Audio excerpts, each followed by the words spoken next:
हर हर महादेव मित्रों, कैसे आप सब। चैनल पे नए हैं तो विनम्रता से निवेदन करूंगा कि चैनल को सब्सक्राइब कर लें ताकि हमारे द्वारा बनाई हुई कोई वीडियो सबसे पहले आपको प्राप्त हो।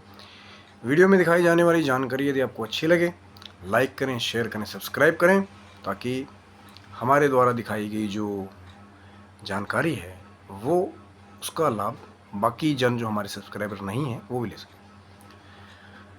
रुद्राक्ष क्या है? और आज शिव जी की कृपा से महाशिव पुराण में वर्णित रुद्राक्ष की उत्पत्ति की बारे में बात करने जा रहे हैं।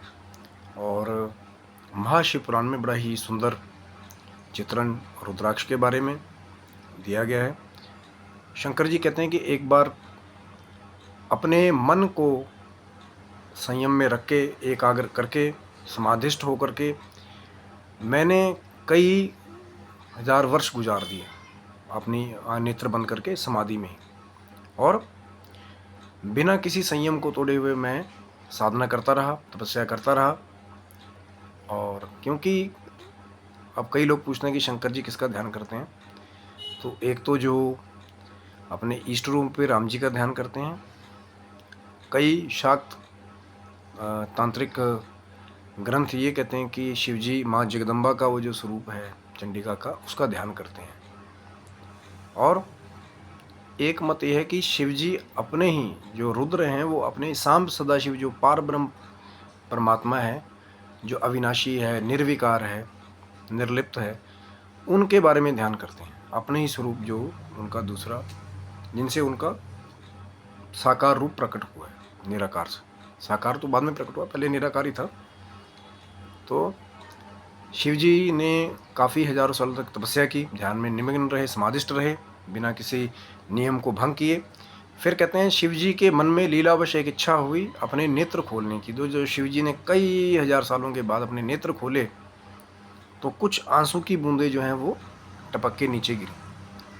अब उसी में महाशिव पुराण में इसको बताया गया कि वो जो आंसू की बूंदें गिरी, उनसे रुद्राक्ष जो फल है, जो वृक्ष है, कहते हैं पहले वो एक सूक्ष्म रूप में था, फिर उसने स्थूल रूप ले लिया बीज का, कि जिसे आगे फिर रुद्राक्ष के पेड़ हो।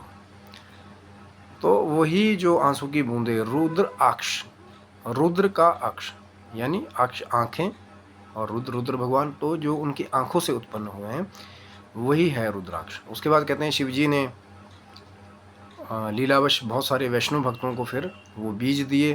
फिर कहते हैं शिव जी ने, मैंने अपनी इच्छा के द्वारा अयोध्या जी में, मथुरा में, और कुछ एक एरिया म्यांमार के लंका में, ये जो बीज थे काशी विश्वनाथ जी में, ये रुद्राक्ष के जो बीज थे उनकी बहुत सारी वहाँ पे, जैसे कहते हैं कि पेड़ उत्पन्न कर दिए शंकर जी ने अपनी कृपा से, और बहुत सारे वैष्णव भक्तों को देकर भी फिर उसका आगे प्रचार प्रसार हुआ। अब महाशिव पुराण में जो गीता प्रेस गोरखपुर जी का मान्यता प्राप्त है, उसमें 14 रुद्राक्षों तक के बारे में मुख्य बात होती है कि 14 तक किसका कौन अधिपति है, सबके बारे में। जैसे किसी एक का कोई देवता है, कोई कालाग्नि स्वरूप है, और कोई जैसे पंचमुखी जी के बृहस्पति देव अधिपति, ऐसे 14 तक है। पूरी डिटेल में बता रहा हूँ क्योंकि वीडियो बहुत लंबा हो जाएगा, शायद किसी और वीडियो में वार्तालाप करेंगे डिटेल में कि 14 के अधिपति कौन है और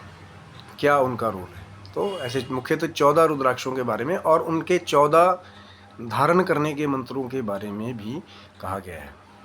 और वहाँ पर ही उन रुद्राक्षों के अलग अलग संख्या में धारण करने के बारे में भी फल बताए गए हैं कि जैसे कोई 308 मालों का डालता है, कोई 700 का, कोई 1000 का, सहस्त्र का अपने मुकुट पे धारण करता है। अलग अलग रुद्राक्ष का अलग अलग पावरे हैं।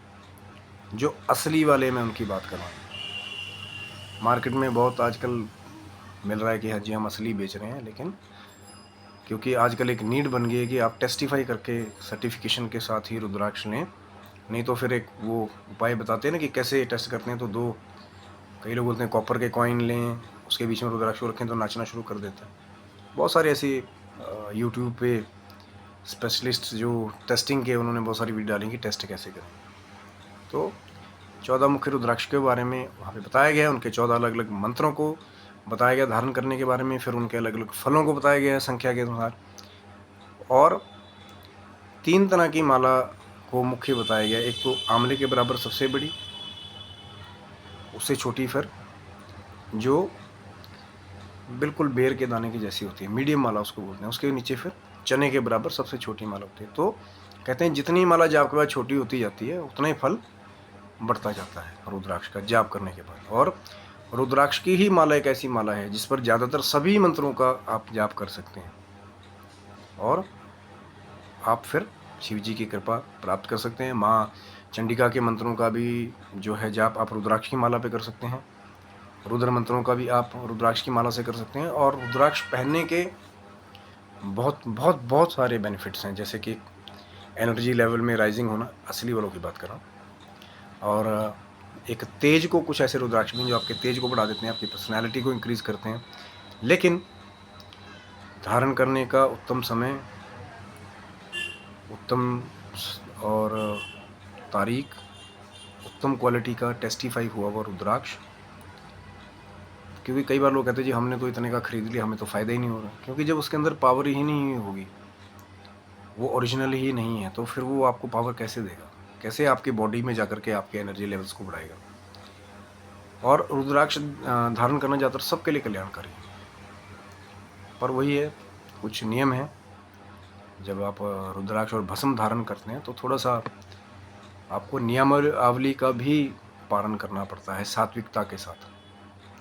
तो ये थे मित्रों रुद्राक्ष के बारे में बात, आगे भी शायद चर्चा करेंगे। 14 रुद्राक्ष कौन कौन से हैं मुख्य, कई इंटरनेट पे 21 तक गौरी शंकर रुद्राक्ष तक लोग दिखा रहे हैं, तो खुद पढ़ें और फिर जानें कि वहाँ पे कितनों के बारे में लिखा हुआ है। और रुद्राक्ष की जो महिमा है अगर असली मिल जाए तो बहुत बड़ी है। तो हो सकता है अगली वीडियो में और आगे चर्चा करेंगे। चैनल को सब्सक्राइब कर लें। उम्मीद करता हूँ वीडियो आपको अच्छा लगा होगा। लाइक करें, शेयर करें, सब्सक्राइब करें, ताकि आने वाली जो हमारी वीडियोज़ है वो सबसे पहले आपको प्राप्त हो। तब तक के लिए आप स्वस्थ रहें, मस्त रहें और ऐश्वर्य से भरपूर रहें। हरिओम नमः शिवाय, हर हर महादेव, शंभू।